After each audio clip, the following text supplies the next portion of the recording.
কিন্তু কেউ ভয় পাই না। আরে আল্লাহ ছাড়া কাউকে মারে, আমি কাউকেই ভয় পাই না এই পৃথিবীতে। আমি আইয়ুবের বিরুদ্ধে যুদ্ধ করছি, এহিয়ার বিরুদ্ধে যুদ্ধ করছি। আমি যে দলটা করছিলাম সেই দলের নেত্রীর কথা শুনি নাই বলে, তা পছন্দ হয় নাই বলে দল থেকে বাইরে আসছি। আমি কার কথা রাখবো? সত্য কথাগুলো কিন্তু, যে সত্য কথায় বিবেক পরিষ্কার হয়, আমার বিবেক যদি মনে করে এটা আমি সত্য কথা, এটা আমি বলবোই, আপনিও সত্য বলতে পারেন। 5ই আগস্টের কর্মকাণ্ড পর্যন্ত ছেলেদের সাথে, আজকের ছেলেদের সাথে বৈষম্য বিরোধী ছাত্র আন্দোলনের সাথে আমার কোনো ডিফারেন্স ছিল না।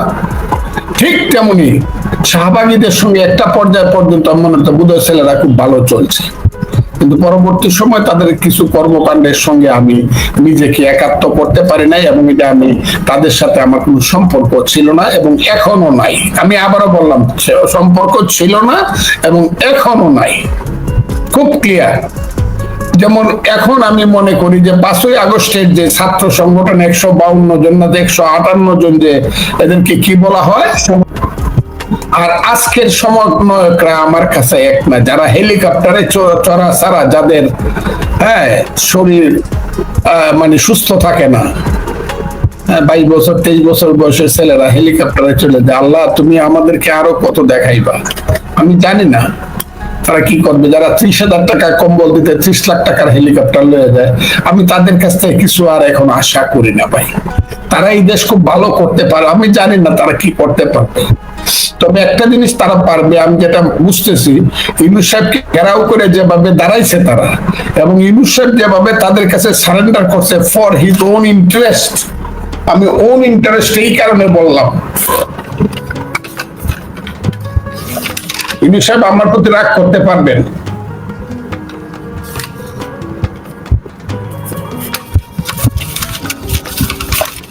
আমি আপনাকে একটা কাগজ দেখাই, সারা বাংলাদেশের মানুষ পরে দেখতে পারবে।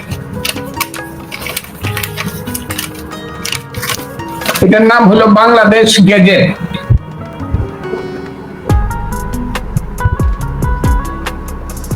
ইউনূস সাহেবের সমস্ত কথাকে পর দিতে হবে না, অব্যাহতি প্রদান করা হয়েছে, এবং সেই অব্যাহতিটা প্রদান করা হয়েছে। এই প্রজ্ঞাপন অবিলম্বে কার্যকর হবে এবং ইহা 31শে ডিসেম্বর 2029 তারিখ পর্যন্ত বলবৎ থাকবে। আমার কথাটা খুব ক্লিয়ার। আমার এখন আবার একটা সন্দেহ হইতেছে, কারণ শেখ হাসিনারও কিন্তু আয়ু ছিল 2029 ডিসেম্বর পর্যন্ত ক্ষমতায়, উইটাকে ধরেই উনি করতেছে কিনা যে দেখেন। একটা লোকের এত বড় গ্রামীণ ব্যবসা, সমস্ত গ্রামীণ কোম্পানি সব আয়কর সবকিছু মওকুফ করে নিলেন 29 সনের ডিসেম্বর 31শে ডিসেম্বর পর্যন্ত। এত মজা। এরপরে আরেকটা 13 সন থেকে ওনার উপরে যত কাস্টম ডিউটি হয়েছিল সব মাফ করাই নিছে। এই যে কাগজটা দেখেন, আজকে আমাকে একজনে পাঠাইছে, এটা আমি বের করে আনছি। সেই হলো জিনিসটা। ইউনূস সাহেবকে আমি কি বলবো?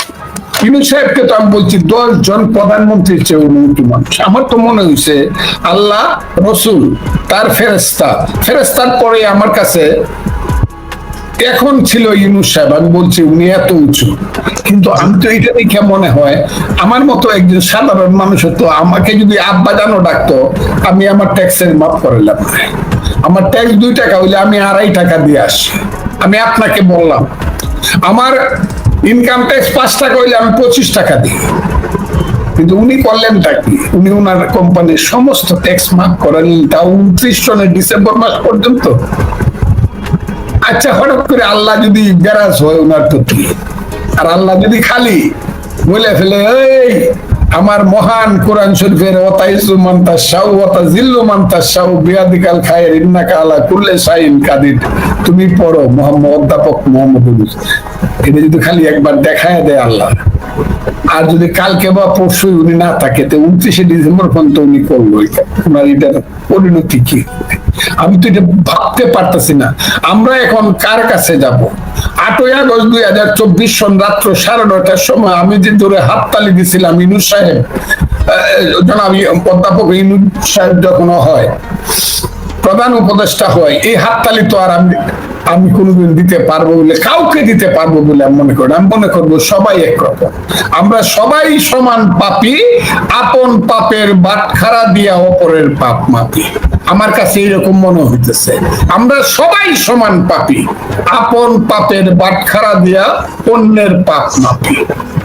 আমার কাছে ইউনূস সাহেবের এই কাগজগুলো দেখার পরে আমার মনে হয়, অনেকে বলছে আগে আমার কাছে, আমি অতটা বিশ্বাস করিনি, কিন্তু আমার কাছে কাগজ পাঠাইছে, এই কারণে আমি আজকে খুব ক্লিয়ারলি বলি, ইউনূস সাহেব দেখেন কতগুলো, উনাকে এত বিশ্বাস করলাম, উনি এখন আবার ছাত্রদের একটা দল করলেন, নিজে ছাত্র উদ্যোগ নিয়ে ছাত্রদের দল করাইলেন।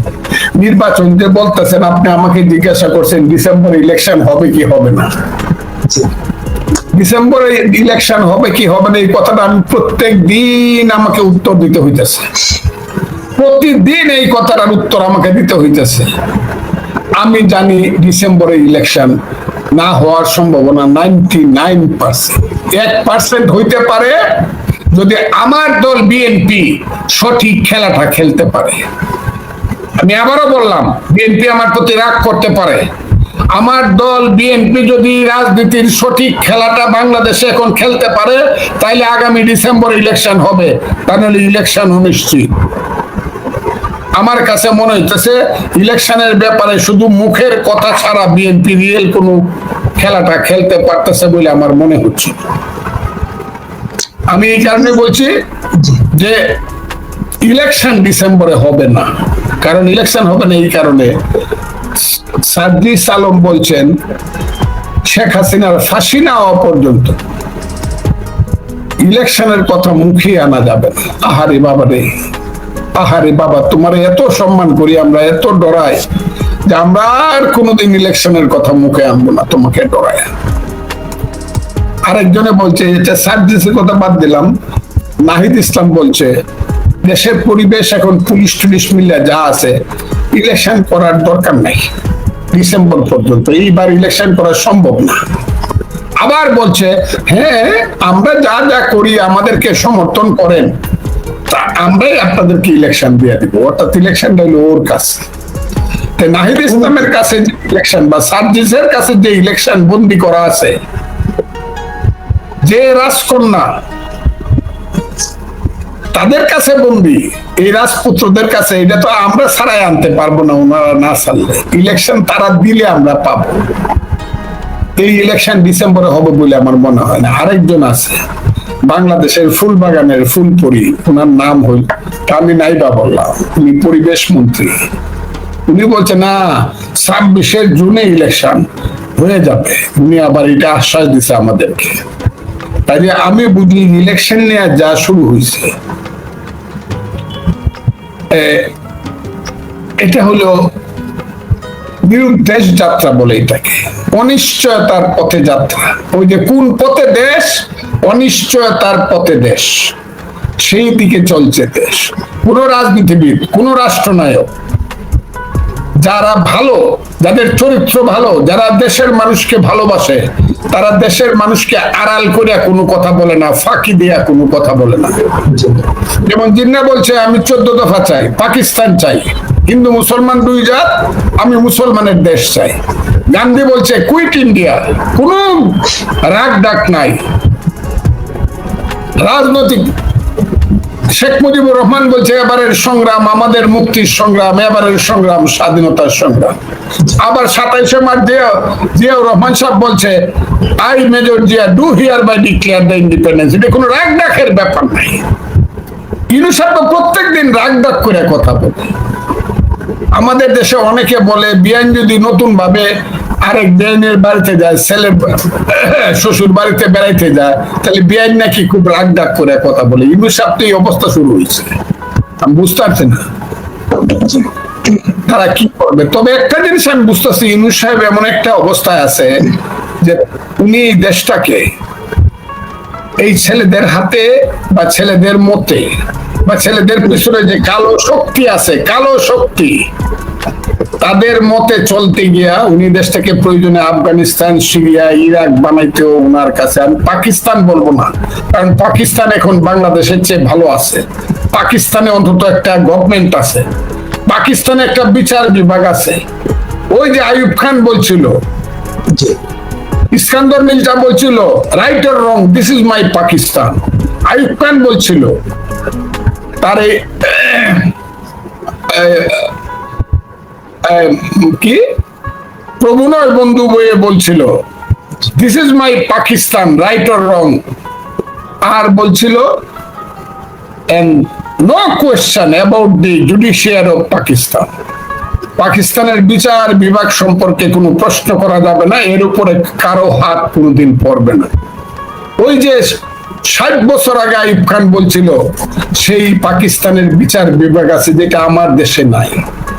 আমি বলতে পারি না right or wrong this is মাই বাংলাদেশ, এই কথাটা বলতে পারি না, কারণ আমার বাংলাদেশের রং কি কি রঙের বাংলাদেশ সেটা আমি জানি না। এটা কি লাল সবুজের বাংলাদেশ নাকি চামতারার বাংলাদেশ এখন আর আমি বুঝি না। কিন্তু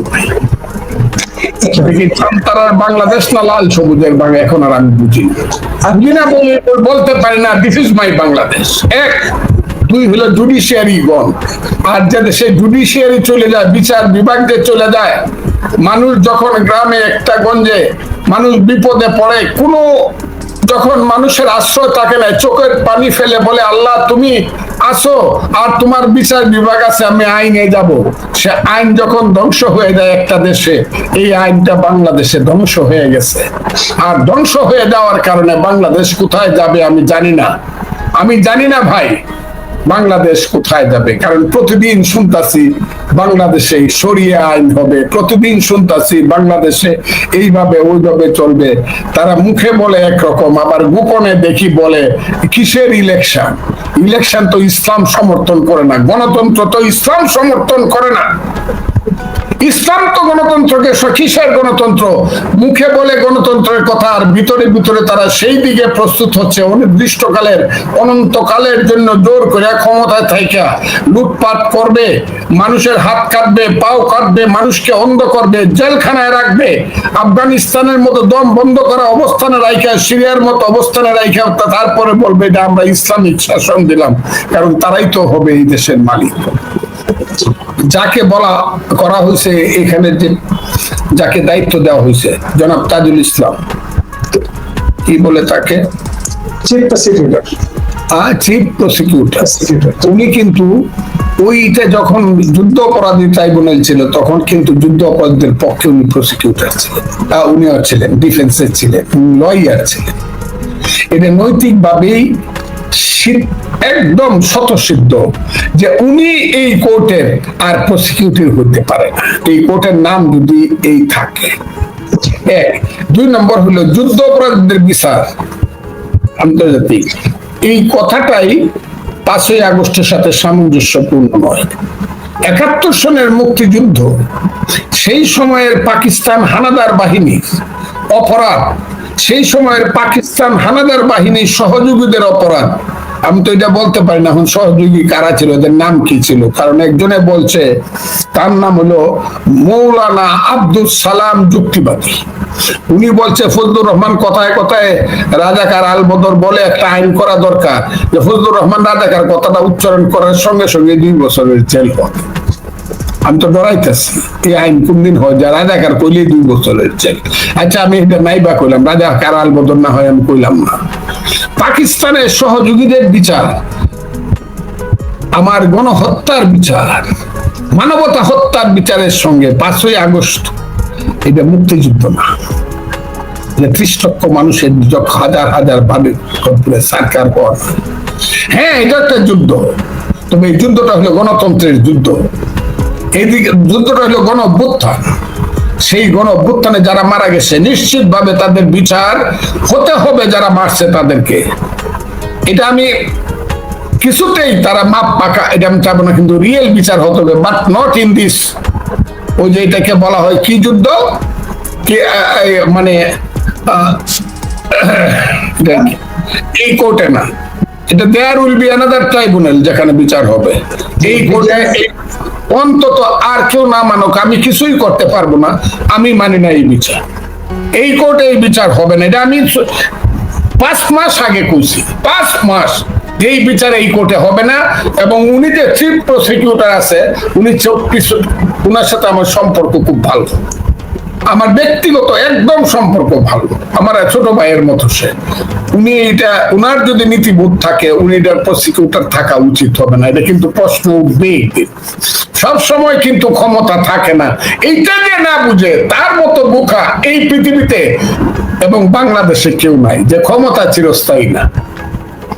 আমি বলতাম হাসিনা আর আগায়েন না, মনে আছে, আর আগায়েন না, আপনি ডুববেন, আপনি আপনার মহান পিতাকে নিয়ে ডুববেন।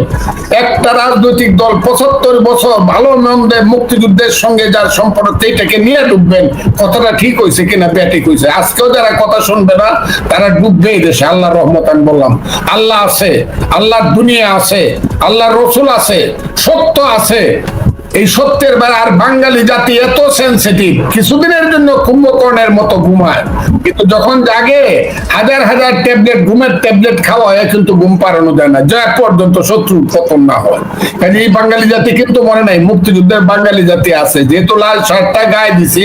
ফজলুর রহমানরা যখন এখনো ৭৭ বছর বয়সে জীবিত আছে, মুক্তিযুদ্ধ কিন্তু যাবে না। আর মুক্তিযুদ্ধ না গেলে সত্য কিন্তু মরবে না। বাঙালি কিন্তু প্রশ্ন করতেই চাই, এই মুক্তিযুদ্ধের প্রসঙ্গ যেহেতু আসলে একজন দর্শক প্রশ্ন করছেন সেটাও রাখতেছি। আমার একটা প্রশ্ন আছে, এই যে মুক্তিযুদ্ধ মন্ত্রণালয় অ্যাবসলিউটলি ৭১-এর মুক্তিযুদ্ধ ঘিরেই মুক্তিযুদ্ধ মন্ত্রণালয়, সেই মন্ত্রণালয়ের সঙ্গে আপনার জুলাই আগস্টে যে সহিংসতা হলো, লোকজন মারা গেল, সেটাকে এখানে ইনক্লুড করে, এটা তো আলাদা কোনো মন্ত্রণালয় থেকে কোনো সেল করা যেত, এটাকে মুক্তিযুদ্ধের মন্ত্রণালয়ের সঙ্গে মিলিয়ে কি মুক্তিযুদ্ধকে প্যারালাল করা, মুক্তিযুদ্ধের সঙ্গে প্যারালাল করা হচ্ছে কিনা, প্রশ্নবিদ্ধ করে মুক্তিযুদ্ধকে খাটো করা হচ্ছে কিনা, আপনার কি মনে হয়? এই একটা প্রশ্ন। আরেকজন দর্শক আপনাকে প্রশ্ন করেছেন, মারুফ, ঐতিহাসিক সোহরাওয়ার্দী উদ্যানে আপনি জীবিত সব মুক্তিযোদ্ধাদের ডাক দেন, আমরা সবাই আসবো ইনশাআল্লাহ, আপনার প্রতি আহ্বান জানিয়েছেন, আপনি কি আহ্বান সারা দিন কিনা? একজন মারুফ, ঐতিহাসিক সোহরাওয়ার্দী উদ্যানে আপনি মুক্তিযোদ্ধাদের, জীবিত মুক্তিযোদ্ধাদের আপনি ডাক দেন, আমরা আসবো, একজন লিখেছেন। আমি প্রথম প্রশ্নটার আপনি উত্তর দিই। প্রথম প্রশ্নটা আপনি করছিলেন যে মুক্তিযুদ্ধ মন্ত্রণালয়ের সঙ্গে এই যে প্যারালাল করে ফেলা, এইটা আমি প্রথম প্রতিবাদ করছি। আমি প্রথম প্রতিবাদ করছি মুক্তিযুদ্ধ উপদেষ্টার কাছে, কারণ এই সরকারে উনি একমাত্র সবেদন নীলবনী, উনি একমাত্র মুক্তিযোদ্ধার বীর প্রতীক, আর কোনো মুক্তিযুদ্ধ নাই এই গভর্নমেন্টটা, ইনু সাহেবের গভর্নমেন্টের মধ্যে।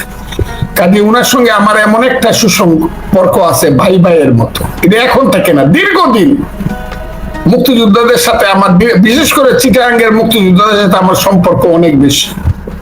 আমি সেই কারণেই বলছি, ওনাকে কিন্তু বলছিলাম যে ভাই আপনার কিন্তু মুক্তিযুদ্ধ অর্ধেক হয়ে যাবে। বললো কেমন? আমি ২৪-কেও মুক্তিযোদ্ধা বানায় কিন্তু আপনাকে দিবে, অথবা আরেকজনকে বসাইছে, ওইটা নাকি আরেকজনে চালায়, উনি চালায় না। আমি যা শুনছি, আমি জানি না, কারণ পরে আর আমি মুক্তিযুদ্ধ নিয়ে ইন্টারেস্টেড না, এই মুক্তিযুদ্ধ নিয়ে। এটা করে কি হয়েছে জানেন? আমি চাই যারা মারা গেছে ৮৩৮ জন বলছে, হিসাবে বলতেছে ১৫০০, তাতেও আমার কোনো আপত্তি নাই, বলতেছে ২০০০ শহীদ হয়েছে। আমি তাদের আত্মার মাগফিরাত কামনা করে বলি, এদেরকে সবকিছু দেওয়া, একবারে ৩০ লাখ টাকায় না হইলে ৫০ লাখ দেওয়া হোক, তাদেরকে প্রতি মাসে মাসে হাজার হাজার টাকা যা দরকার দেওয়া হোক, কিন্তু তাদেরকে ৭১-এর মুক্তিযোদ্ধাদের সাথে তুলনা করিয়া ৭১-এর মুক্তিযোদ্ধাকে ছোট করা, অপমান করাটা কিন্তু এই সরকারের ঠিক হচ্ছে না। একটা সময় আসবে এই প্রশ্নটা উঠবে, সেদিন কিন্তু তারা থাকবে না, সেদিন কিন্তু ২৪-এর যারা শহীদ হয়েছে তাদের কিন্তু অপমান হইতে পারে।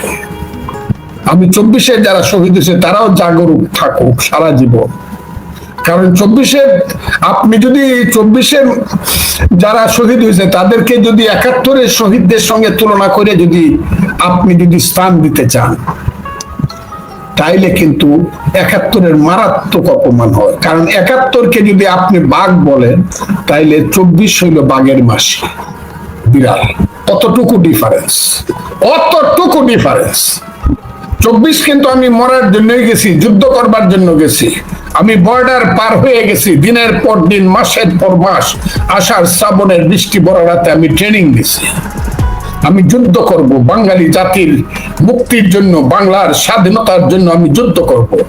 আমি বর্ডারে আসছি, বর্ডারে পার হইতে গিয়া গুলি খাইছি, পইরা গেছি, 50 জন আসছি, 7 জন মরিয়া পড়ে রয়েছে রাস্তা। খেতের আইল বাইয়ে আইছি 15 জন, 3 জন মরে গেছে পাক বাহিনীর রাজাকারের গুলি খায়া।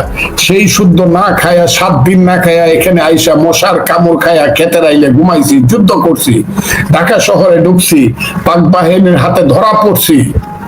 ওই যে আমাদের জাহানারা ইমামের ছেলে